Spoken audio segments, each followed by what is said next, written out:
Every Thursday, we gather a group around of 70 designers to learn from each other or host external guests. When it's my turn to lead these meetings, I take a slightly different approach. Instead of asking our guests to prepare a presentation, I interview them directly. These interviews are recorded live during the Network of Designers Working for the Government session, and now I publish them as part of the podcast. After my interview with the guest, I open the floor for questions for the audience. This creates an interactive dynamic where everybody can participate, and it also serves as both a live podcast recording and an enriching meeting for our network. The interview you'll hear today follows this exact format.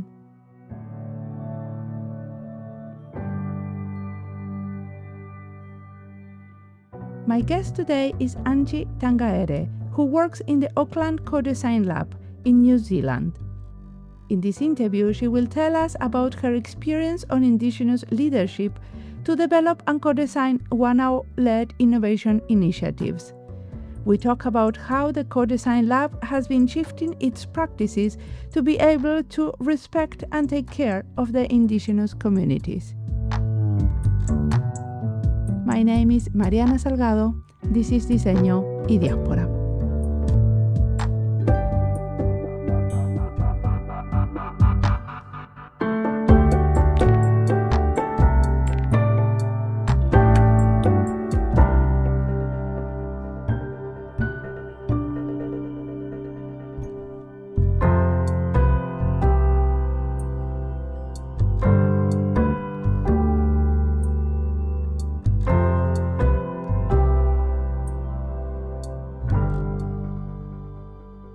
Ko hukirangi te maunga ko waipu te awa ko Ngāti Parau te iwi ko Angie Tangaere awai ko awai te kaitohu tangata whenua I roto I te whānau Auckland Co-design Lab. Ngā mihi nui ki a koutou. Indigenous greetings from Aotearoa, New Zealand. Hukirangi is my mountain, Waipu is my river, and Ngāti Parau is my tribe.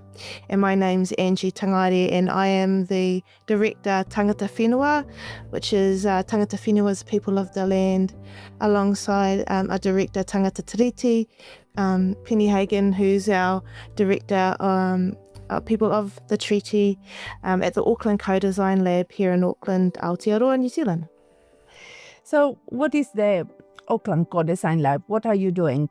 Well, we've been going for 10 years now as the Auckland Co-design Lab, and how I would describe ourselves is a learning and innovation platform that's geared towards equity and equitable outcomes for those experiencing the most disadvantage in Aotearoa. What's interesting about us is that we like to work alongside families and communities and create the spaces for families and communities to lead innovation processes that create solutions for some of our most complex challenges, socio and economic challenges, from the perspectives of people in place and the context of place and the story of place.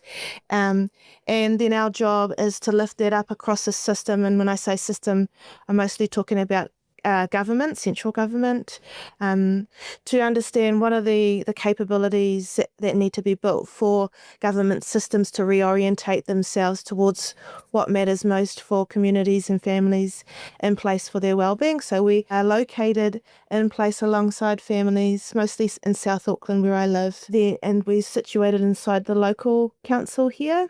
We're multi-funded by multiple central government agencies, and then we work across the nation with central government agencies and national teams to understand how we can drive solutions for our most complex problems from place strength-based indigenous-led methodologies into systems to understand how we build the capability for the system change required.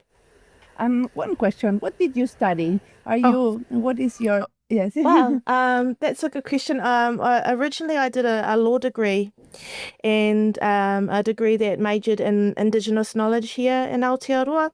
And then more recently I've completed a master's in Māori and Indigenous leadership, and I'm currently enrolled to complete a PhD in Indigenous-led systems change. And what brought you to lead a co-design lab? This is like, no, the word design is there very present. Yes. What I didn't mention was that the Auckland Co-design was set up about 10 years ago to test co-design as a methodology to grapple with some of our most complex challenges, socio and economic challenges here. So it was sort of a proof of concept that was funded by Treasury actually here in New Zealand. And so that was our dominant methodology as we started to do that work alongside communities and families and government agencies, etc.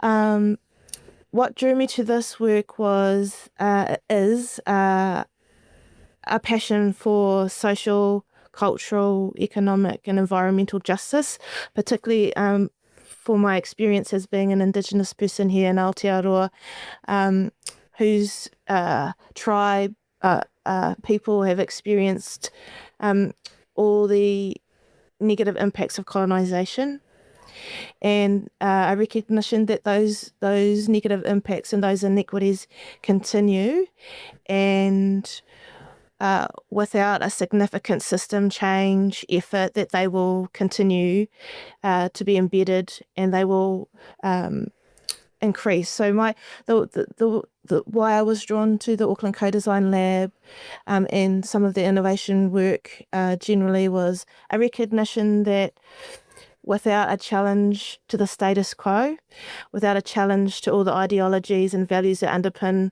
a colonial system and a colonial way of governing, without a challenge to that, it would be very difficult to address the significant inequities that Indigenous people and indeed minorities here in New Zealand, Aotearoa, experience. So the lab really gives me the opportunity to do that work through an Indigenous lens now. So we've moved from relying on a co-design methodology, the Four Diamonds co-design model, towards thinking about how we return to Indigenous systems of navigation and understanding to hold the sort of complexity that's required to do the system change work.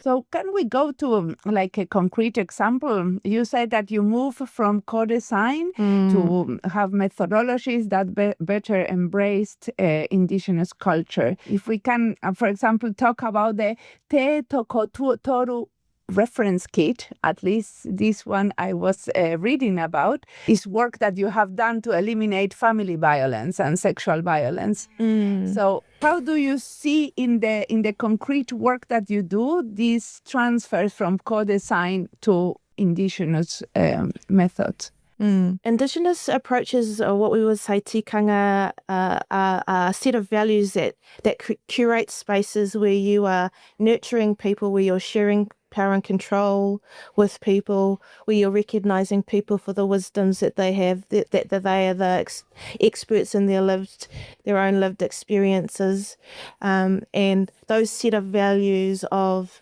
needing to nurture people manaakitanga, to recognise the mana of people, which is their inherent power and potential, of their rangatiratanga here in Aotearoa, which is their right to sovereignty of self and their ability to lead themselves.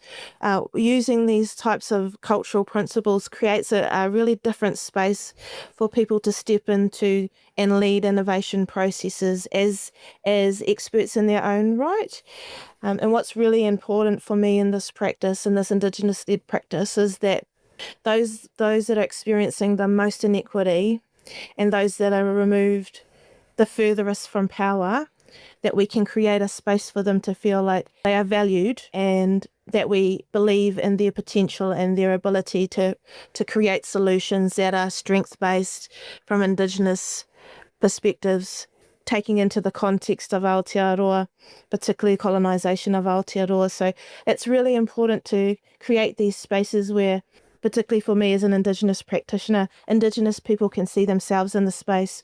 So you are speaking their language, you are in culturally appropriate spaces, you have culturally appropriate processes for them to come into the space and for us to talk about what we might like to do together, that you have the time to build the whakawhanaungatanga, which is the relationships that are required and connections to each other to do their work. So that's the first part, is you're creating spaces where people who have often been excluded from these types of processes can come into these processes and feel that they are going to be cared for and that they have a voice and that they've got people to support them. So that's the practice of using an Indigenous values-led practice and approach with our families in communities. So that makes a difference for our families who have often been had a very poor experience of different systems in their operation, and it helps us also to have a focus on what's valuable, which may not be the same as what the system is currently valuing. So social connections, a connection to the environment, a connection to each other, a connection to culture, we hold those as different points of importance rather than some of the traditional measures that we often see government and local government using to indicate success. Those are important principles for us to be able to support people who are experiencing the most inequity and are not usually welcomed into or present in existing status quo processes. But concretely, what is what you do to invite them, or what was that you do to make them feel that they could influence the process and they could have a saying in the work that you are doing? So the first thing is it's a different kind of invitation into the process, and it's a culturally appropriate invitation into the process. And we spend the time to create relationships with people even before the work begins. So time speaking with people, building trust, understanding who they are, for them to understand who we are. So spending that time, that is the work. Often this is rushed in many of our processes.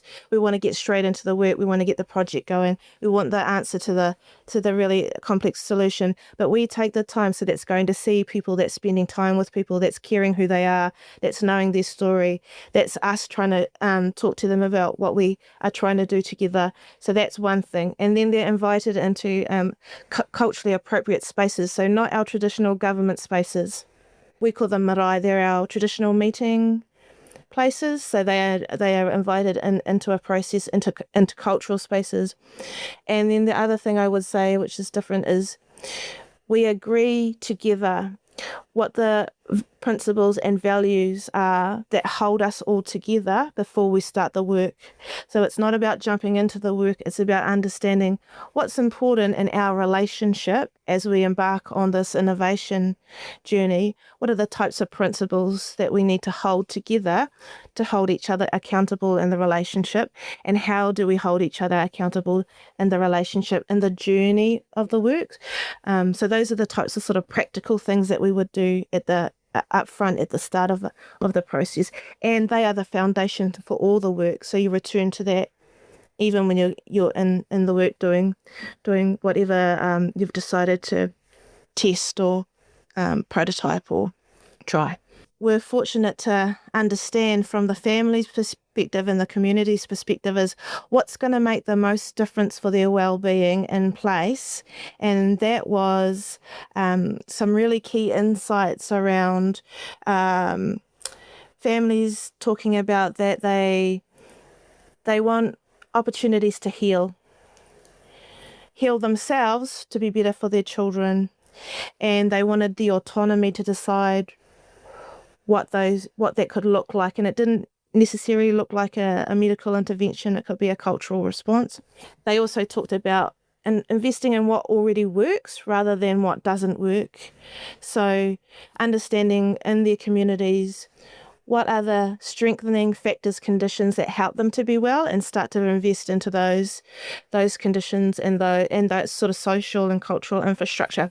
And the families created their own insights, and then that became a systems provocation and a way of thinking about, well, if these are the things that families tell us that's really important, how do we communicate that across the system, and what does a shift need to be in the system to respond to those things? And that was talking to lots of families and young people and them creating their own insights. So it's not a research project, it's families talking to each other and creating collateral that helps us to understand their point of view.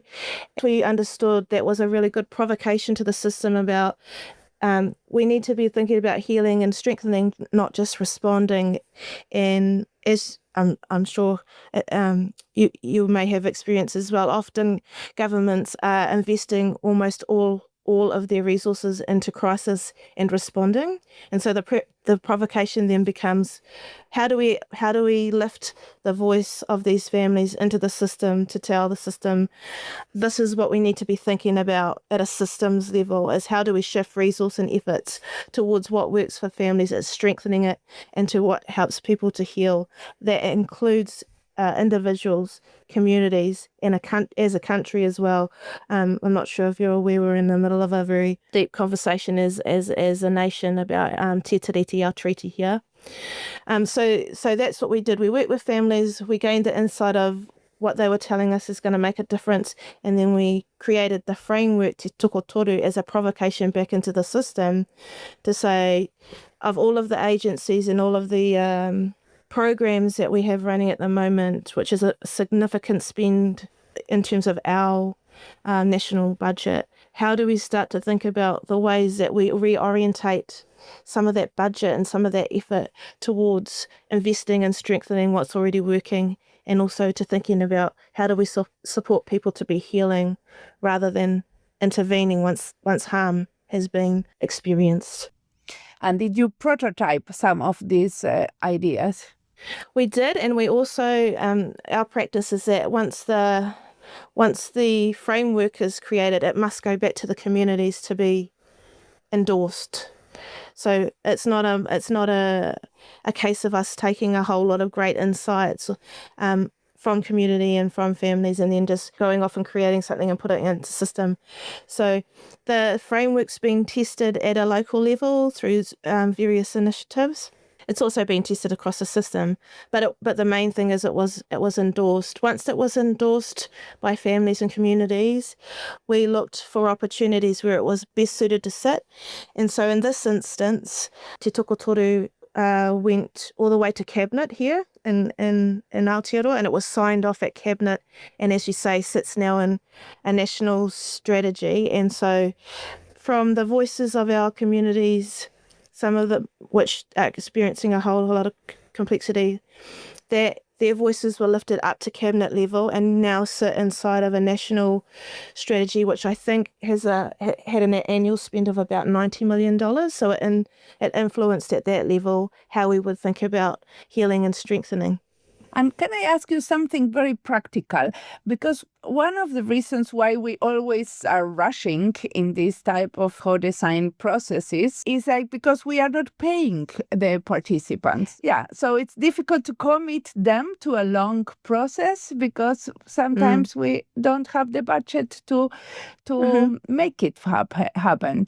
So how do you make them commit to these long processes in a project? One of the most powerful things of our practice, I think, is not what we're doing, it's how we're doing it alongside people and how we're building their self-confidence and how we're building their social capital, how we're understanding their aspirations. But we do offer what we would say is a koha, so sometimes that was a small amount, a voucher of sorts that would at least pay for gas or show our intent to reciprocate. The most powerful things that we did do, though, was ask what are the other things that we could do for those families and those community members that was of value to them. And so we would build that into the process. And of the families that I've worked with, they've created their own support network that happens outside of the work that we were doing. So now they are a support network for themselves.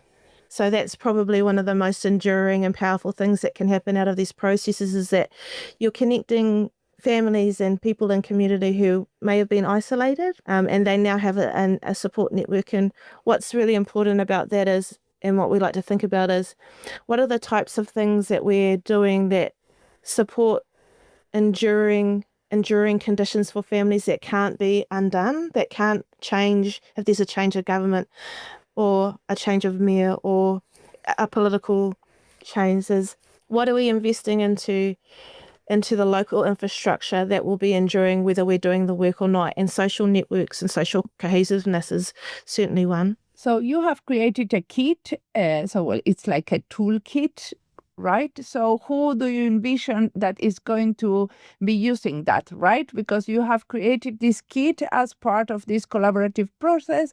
And now I guess the kit, when you report on that, is because you want others to also be able to use it. Well, the surprising thing is it sort of got a life of its own, a modi of its own is what we would say, a life force. And it kind of pops up all over the show, and lots of people use it for different purposes.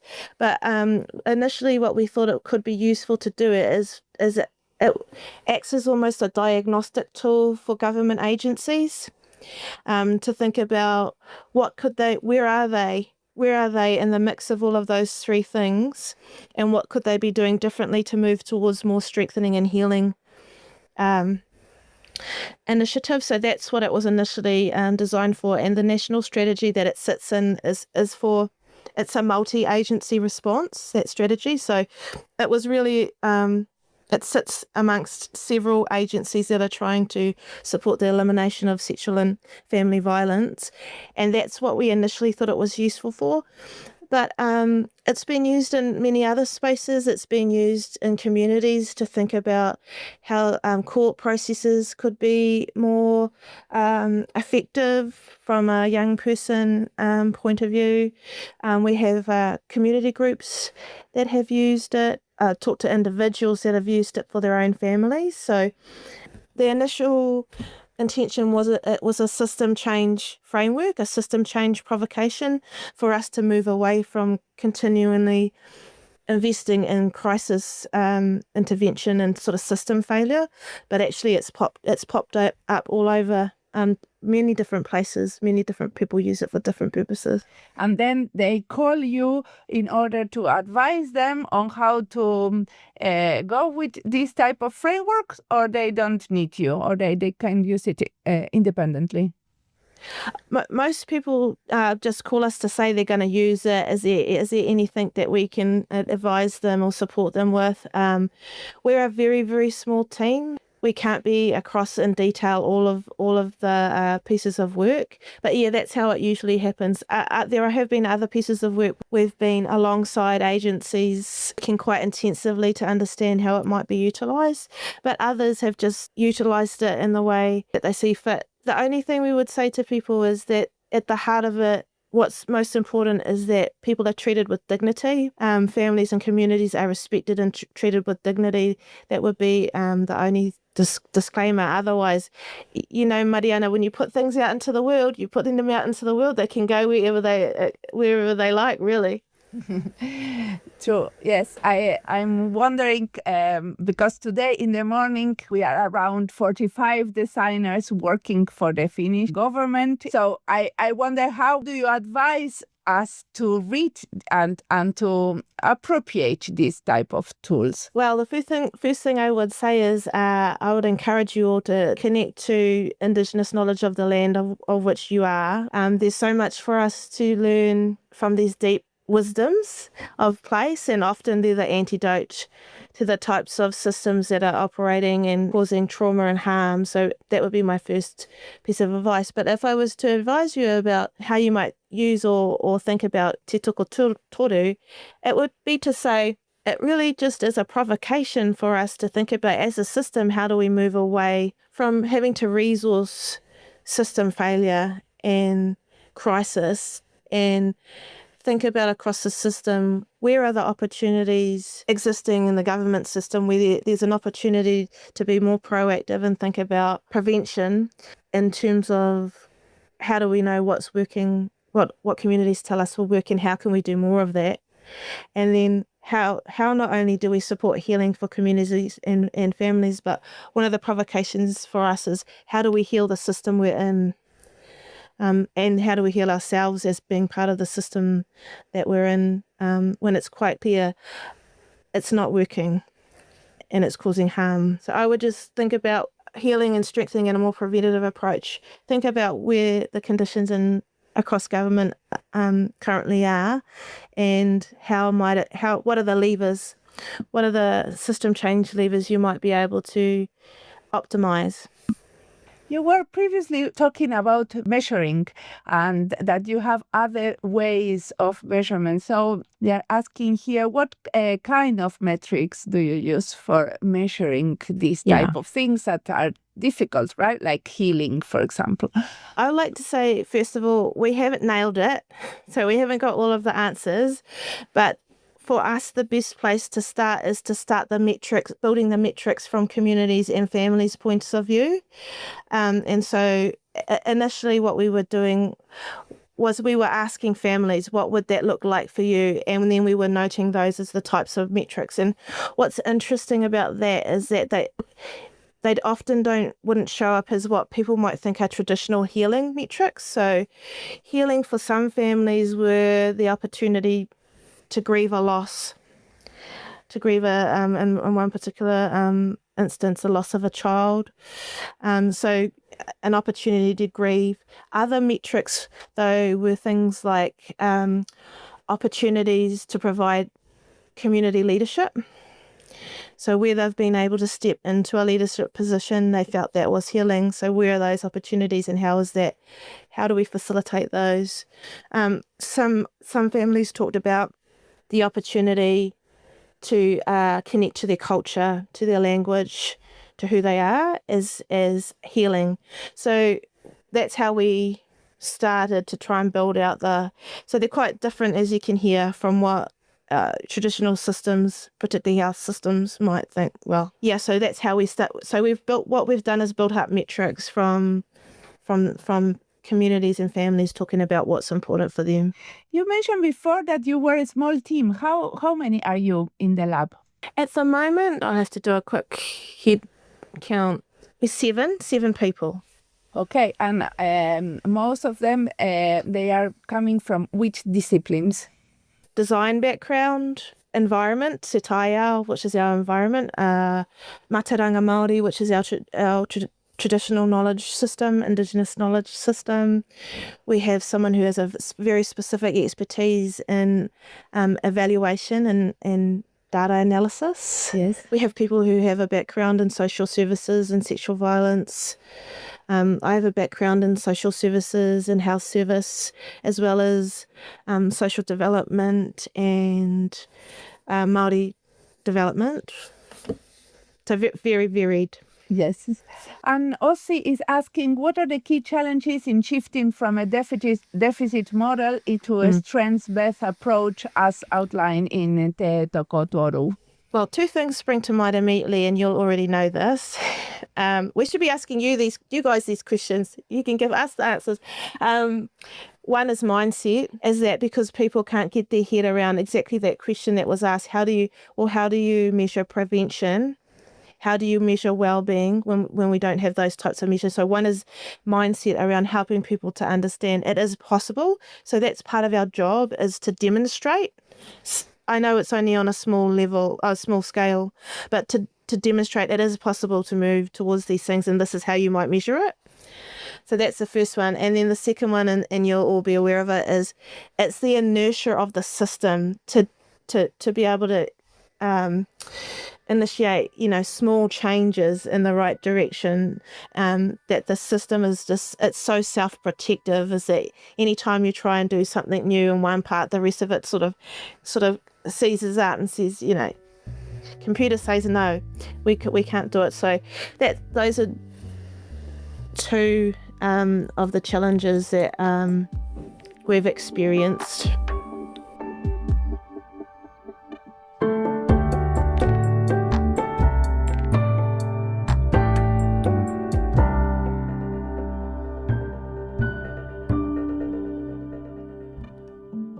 episode is part of the list Territorio y Diseño, Diseño con perspectiva de género, Diseño feminista, Nueva Zelanda y Diseño, Gobierno y Diseño, Laboratorios de innovación, Políticas públicas y Diseño, D&D in English y Decolonizar.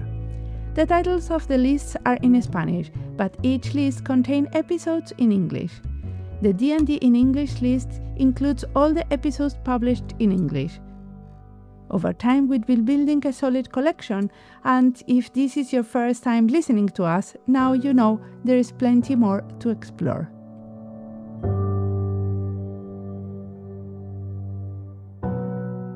This lab has spent years developing their methods and practice, and they've done an amazing job documenting their journey. If you visit their website, you'll find high-quality resources that explain their foundations, principles, and the methods they prefer. For anyone interested in new ways of collaborating with indigenous communities. Here on this podcast, we've often focused on design practitioners working with indigenous communities, especially in Latin America, since most of our episodes are in Spanish. But as we aim for more international collaborations, we're also reaching out to people working with different frameworks in other parts of the world. This topic is truly close to my heart. In fact, I published a book in 2022 all about these collaborations. It's called Territorios y Diseño, Territories and Design, and you can download it for free from our website if you're interested. Let's continue listening to Angie, that she has a lot more to tell us.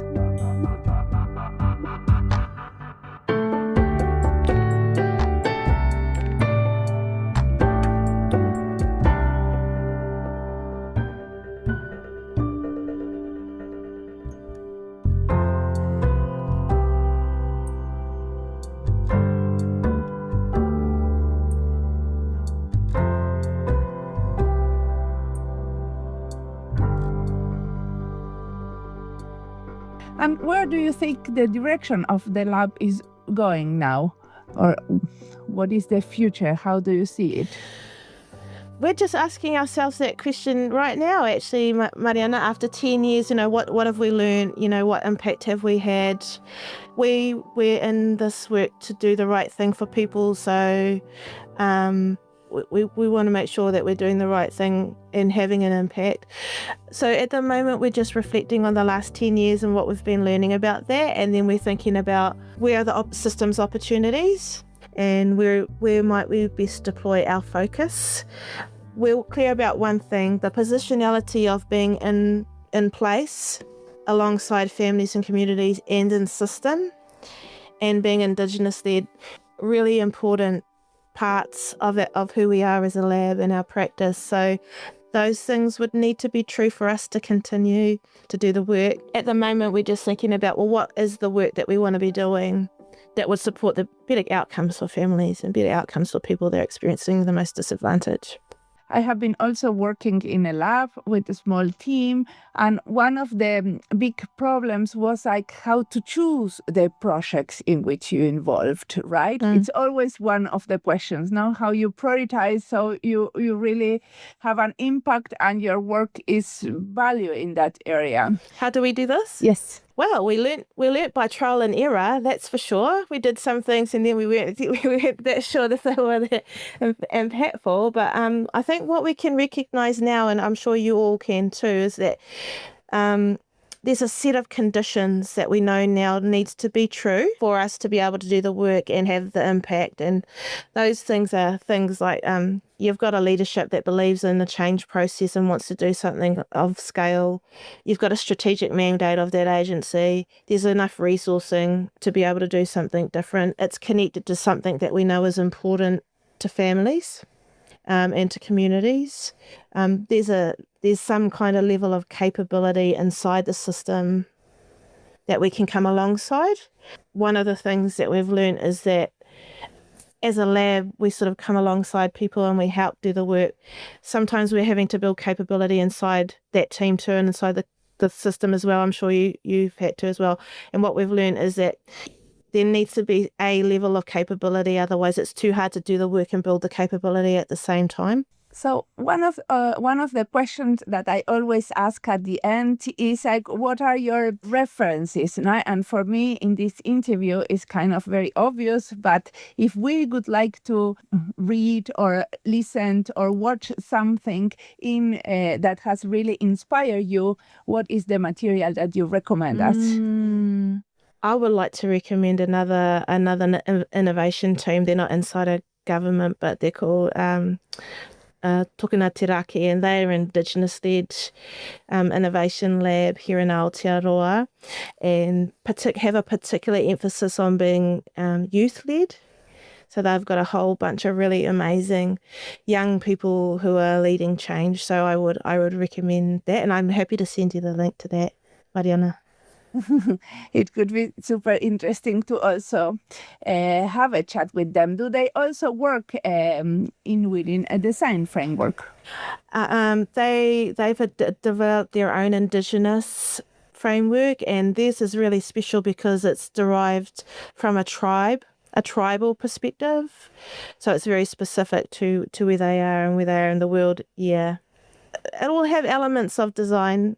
You will recognize elements of it as you would in ours as well. So do you think that having this term of design as part of the lab has helped within your community to make it understandable, your work? I think it helped us to get going and do some of the work, because at the time the government of the day was really interested in co-design as a methodology. So it helped us try some different ways of thinking and doing using co-design with some very specific projects. So it's useful and people recognise it now. But as I say, so it's been useful in the initiation of the lab. And as I say, that we've done a whole heap of learning about that, and we're really returning to indigenous ways of thinking, being and doing as the innovation methodology. Okay. Well, thank you a lot, Angie, for this interview. It was super insightful. You're welcome.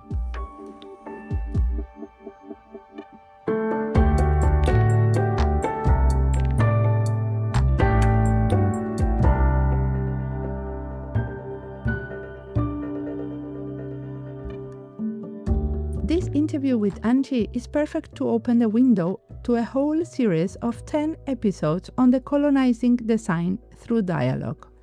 This series of interviews will explore different perspectives and approaches to decolonize design.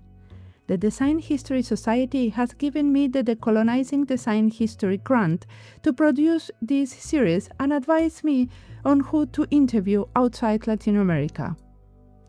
We will have interviews with people working in India, Argentina, Brazil, Colombia, Ghana, Mexico, Australia, Ecuador, US, and Paraguay. This series is trilingual, featuring episodes in Portuguese, Spanish, and English.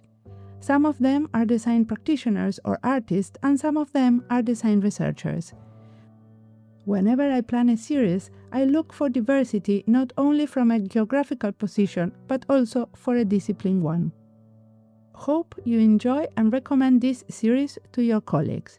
We acknowledge that we need more diversity in design, and bringing new voices is our way to open up these dialogues. Thanks for tuning in. As always, the music of this podcast is by Antonio Zimmerman. Sound design is by Andy Fecci. This podcast is published with Creative Commons license with attributions. This was Diseño y Diáspora. You can follow us on our social media channels in YouTube, Instagram, or Blue Sky, or visit our website. Remember to recommend us and recommend our books. By the way, did you notice that we publish our second book on health and design? All our publications are online and for free from our website. Thanks for tuning in, and we'll see you in the next episode.